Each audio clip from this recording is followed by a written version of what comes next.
see a P on the bus, the flows go back to Ruskin. We're mining through the crates, the service plates for the dusting. First fight was, I was 7 years old. It was 3 days before my 8th birthday. I was nervous, and I fought a guy with a lot more experience. He was older than me, but I still won. And I can remember the crowd chanting. I won my first amateur fight, and just been doing it ever since.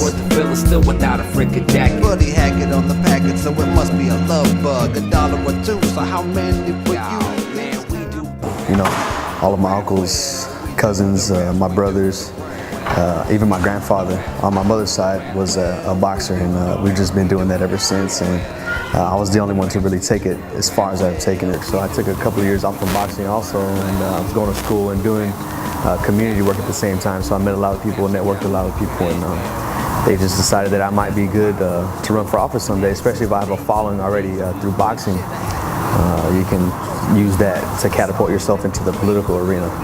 And so, and we can't just have one person running for office all of the time. I'm Garza, and I'm running for Austin City Council in District 2. I will focus on the issues that matter most to you and your family. I'm born and raised, you know, from the area, from the district.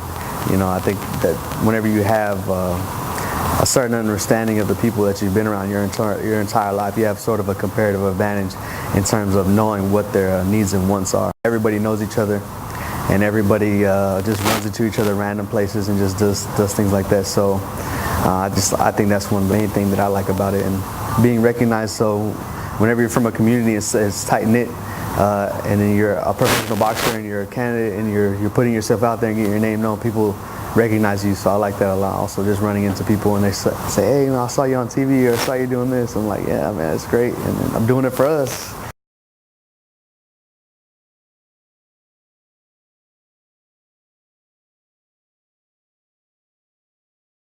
You know, there's a lot more added pressure this time, especially too with the campaigning and wanting to be successful with the campaign and the fight, and then ultimately falling short in both. My opponent is Casey Ramos. He's 23-0, 6 knockouts. He's from Texas, and they call him the Wizard. So, you know, I'm going to be in front of him all night and see if he makes me disappear. Peso, una ligera ventaja en favor. El primero de 10 episodios.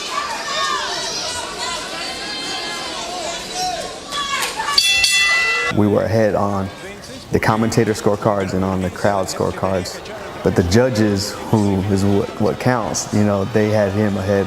So in the rules in the rule book, or if you sustain a headbutt, there's a cut and they stop the fight.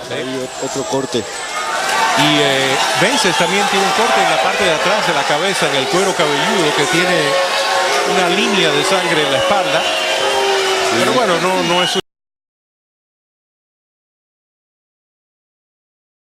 The other 3 city council races ended in clear wins for the incumbents. In District 2, Delia Garza fought off 2 challengers to keep her seat.